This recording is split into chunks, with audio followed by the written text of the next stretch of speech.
I'm really excited for our panel today. We've got three tremendous thought leaders and experts in different areas of the behavioral science research space who I felt have really shaped the industry over the last, decade or so. And I'll give a quick introduction to them, and then we'll dive into some questions, but I also want to leave time for questions from the audience. So we've been running a little short on that, so I'll give a brief introduction. My first panelist here is Alex Hunt. He's the president of System 1 Research, which was previously Brain Juicer, if you might be familiar with that. He is based in New York. He's local. You ask him for, restaurant recommendations after the meeting. He has 15 years of marketing experience and a track record in helping clients grow famous brands and award-winning and effective communication. He's responsible for leading all the client-facing teams for System 1 Research, overseeing 14 offices across the US, the UK, Europe, Asia Pacific, and Latin America. Alex was a pioneer of the System 1's Feel More, which has for 4 years been ranking the world's most famous, emotional, and effective creative. Before joining System 1, he started his career at Millward Brown, working across a range of different clients, CPG, media, financial. He is a regular speaker at every conference ever. There's a long list. So you'll see him at your next conference. Please welcome Alex Hunt. Yay. And next is Michelle Adams. She's the founder of Marketing Brainology, which is a consulting practice that helps companies translate consumer and shopper insights with a focus on virtual shopping, behavioral science, and neuroscience. Michelle and I both, years ago, ran neuro labs for different companies. That's how we first met. So she speaks globally on neuromarketing, human decision-making, and the impact of emotion on brands. She was with PepsiCo before that, as 10 years as Vice President of Consumer Strategy and Shopper Insights, and the 2015 chair of the Popeye board, not the chicken, nor the sailor, and served as co-chair of the research. Please welcome Michelle. And we have a swap. If you may have noticed, that is not Pranav at the end there. So, but I think we have an upgrade. No offense to Pranav. So we actually have Professor Richard Silberstein, who is actually the founder of Neuro-Insight. He's actually the inventor of the SST technology for the company. He is normally in a sunny beach, I think, in Australia. That's right. Yes. But he's just hanging out here in New York. So we were able to get his presence. Thank you. Welcome. So we will tap into your guys' expertise in the past, in the present, and the future. So I'm just going to start off with some questions, and you guys can just kind of pipe in how you feel, if you feel like that guy's for you. So my first question is about future technologies. And it was interesting because we had a lot of discussion this morning, great discussions on our keynotes about voice technology and augmented reality and virtual reality. So what future technology do you guys see shaping consumer research, and in what ways? Anybody? Oh, well, I might as well kick off. Yes. Look, I think there are two aspects. Certainly, it'll develop on two fronts, I believe. First of all, one dimension are the technological developments that you've just mentioned there. Obviously, big data, but also combining that with augmented reality, I think is going to be fascinating insights. But the other thing that's going to happen as well is, if you will, getting a return on understanding more from the methodologies that we've already developed. We're discovering things about the way the brain operates, particularly in terms of the sorts of narrative structures and the way it processes messages, which actually have a direct and powerful impact on the bottom line. It's a little bit like quantum theory, that physics theory, which was invented almost 100 years ago, but it's only now we're beginning to discover how to actually use it in things like quantum computing, etc. So I think there are those two dimensions which are going to be of enormous importance. I'll add to that. I think what we're going to see is the research labs that we're used to doing our testing in, we're going to start to see some of that technology, the recording devices and eyeglasses that now we can send panelists alone in the context of the way their family goes to Costco. And so we have that kind of technology coming, and it's better and high quality and affordable. And then the other thing is along wearables. So if you can think about how many people are wearing a wearable device tracking yourself, and then things like Under Armour and the Fitness Pal. There's going to be additional devices coming very, very soon, and you heard some hints of that this morning, that will allow us to test our emotional state in environments, and it will be controlled by our phone apps. So we're going to start to be able to collect a lot more data in the context of real lives, and then our job is to translate what that all means. Yeah, I mean, for me, it built on both answers, actually. I think there's one element where there's definitely new technologies creeping in. Michelle just mentioned many of them. Whether or not it sweeps the industry, I think is possibly the wrong question. It's really, will it make what we're trying to predict, understand, more accurate? Accurate at predicting business outcomes, help clients get to better business outcomes. And so to the degree any of those things do that, I think it'll happen. I think there's a ton of improvement that could be made in our current tools, actually, that would help make them more accurate, and that might be good enough, actually. If it works, it's not so much about the tool. Is it shiny? Is it new? It's just, frankly, does it actually predict what people are going to do? So that's one side. I think the other side is just massive industrial scale. Automating behavioral science, scaling it up at massive, massive scale is the other big opportunity area. So I don't think it's necessarily a behavioral tool necessarily. It could just be, technology that allows you to scale it up at sort of size that we haven't as an industry done yet. And I think that'll really have a big impact as well. Great. I've got a build or two on that. So it's interesting because I think, as Professor Silberstein was saying, there's an opportunity to understand more. And you could argue that a lot of these technologies are actually more intuitive for humans, right? So maybe they're actually working with our systems in a way that we haven't had before. You always think of the examples of the babies that can work iPads, right? It's so intuitive to them, right? It works how they are. So you could argue that we're actually getting much closer to that kind of system one interaction with tech.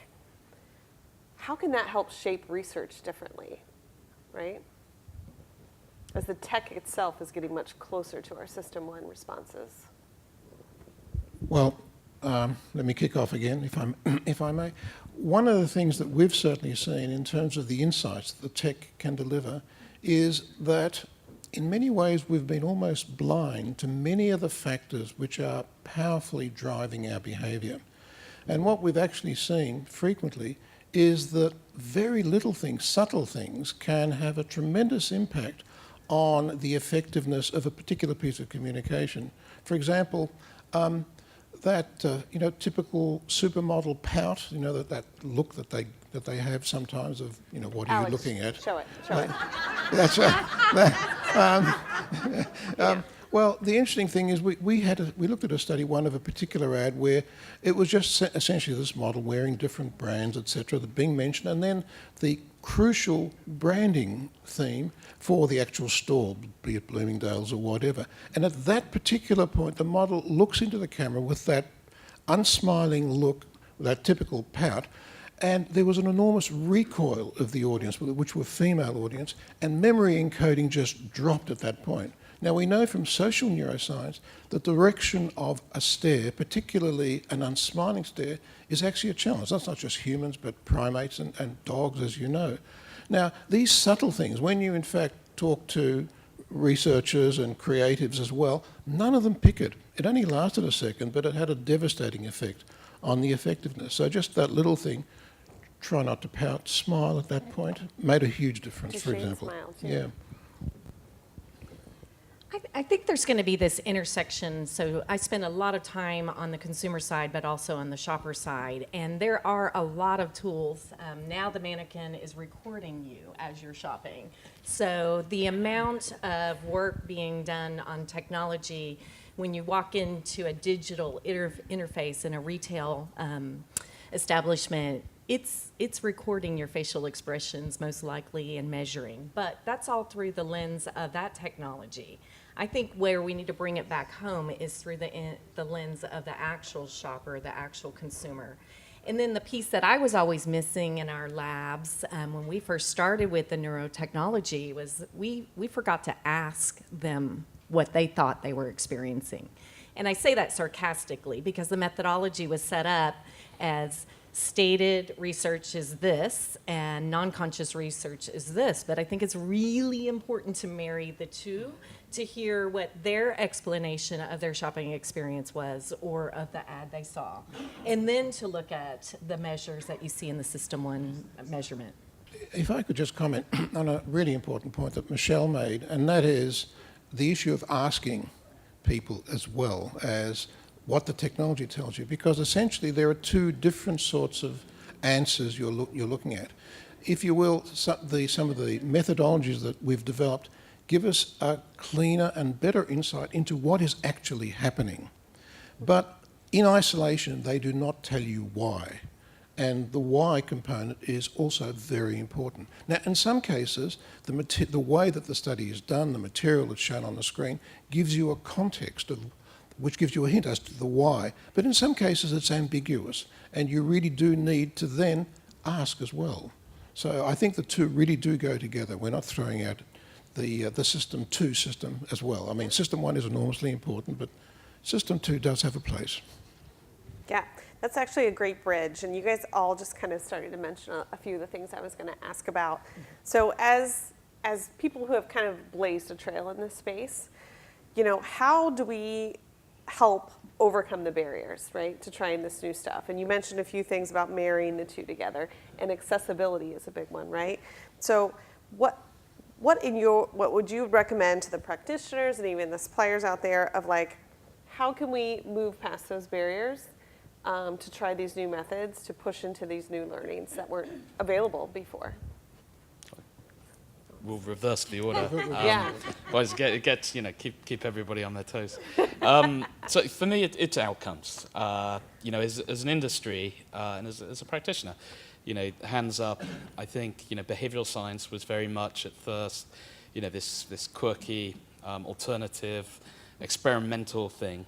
And clients, you know, had said to me in the early days, you know, it all makes sense, you know, philosophically, instinctively, but I'm really struggling with how to pull it all together and actually kind of use it at scale internally. And you know, I think what clients were asking for essentially was the System 2 case for System 1, right? They wanted it proven out, and as an industry, we have to give them that. But the way to give that is to just make it all about profitable outcomes, right? If you can demonstrate that this particular approach is a better predictor of a profitable outcome for any given marketing activity, then why wouldn't you use it? And I think elevating the conversation, you know, above just tools, techniques, to the actual outcome is really what will overcome any remaining barriers for behavioral science in research. I like to see us shake it up a little bit. And so the Consumer Electronics Show example is super important for all of us because the more technology that comes down in price and the more that are producing it. So we're working with folks that are coming up with the patents and the next technology because it's important for us to make it accessible. And our major barrier with a lot of these tools is the expense of it. So if you think about what we were using 64 sensor EEG in our labs, when now you have 16 sensor EEG and less that can measure. We're not doing medical research, we're doing consumer research. So we were like from focus groups to 4 neurolabs at PepsiCo, and there's a lot in between.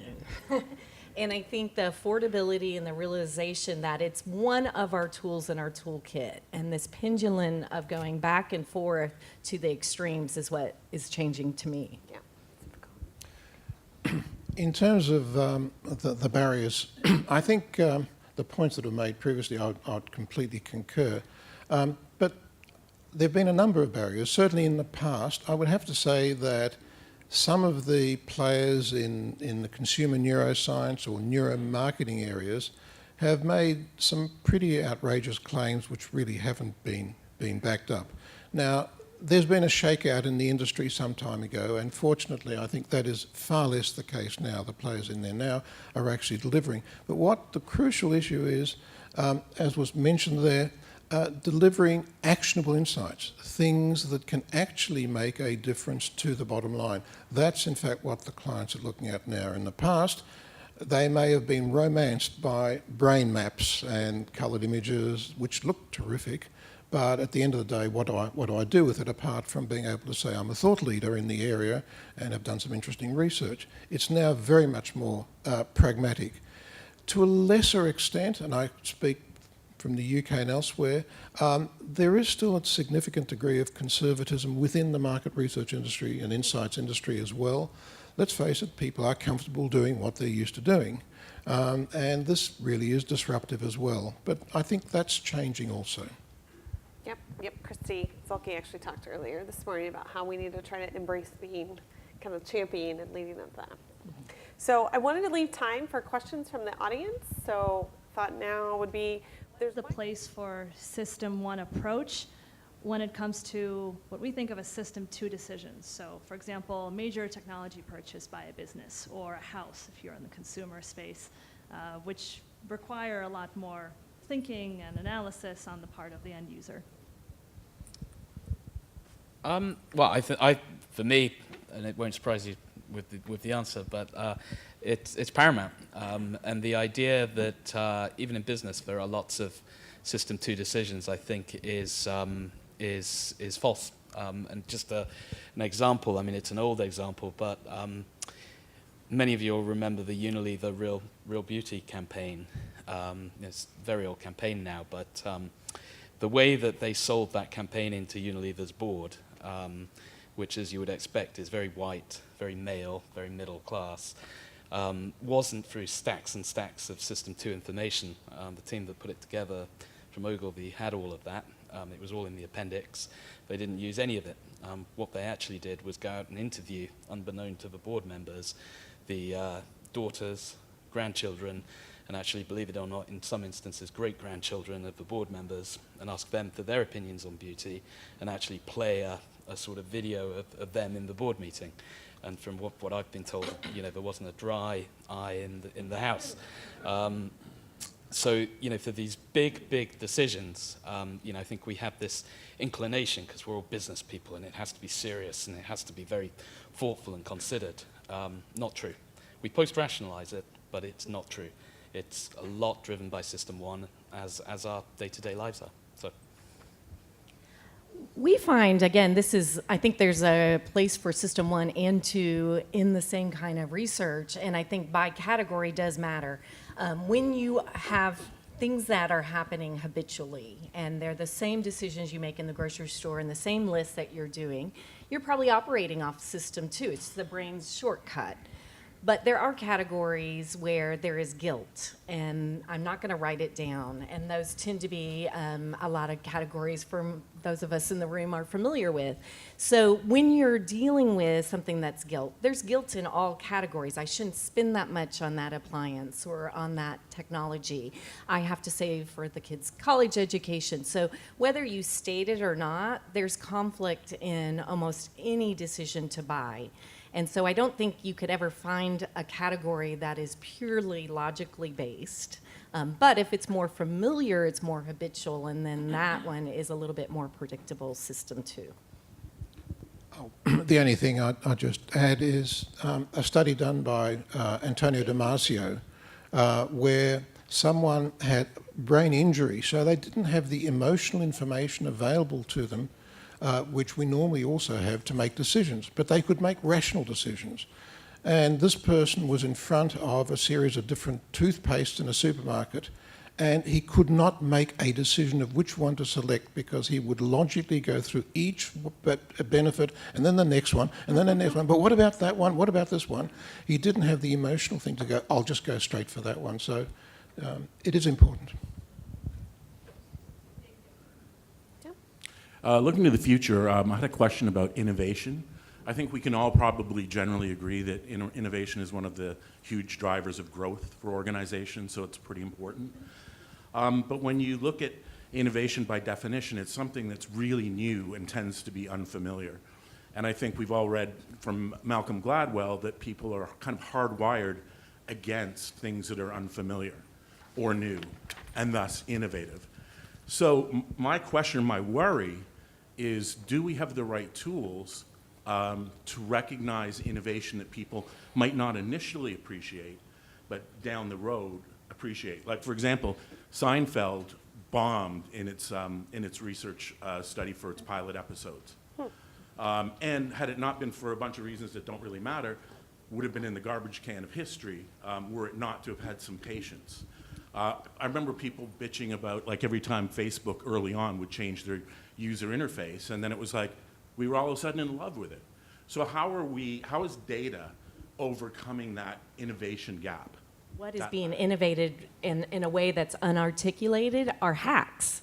You think about workaround and hacks, and those luckily are YouTube videos all over the place of people solving problems with workarounds. And so I think the idea of being able to document those workarounds that are already happening that should be innovated, but we don't know we should be innovating in that space. And I think artificial intelligence that allows you to see trends that are happening in pockets around the US or around the globe.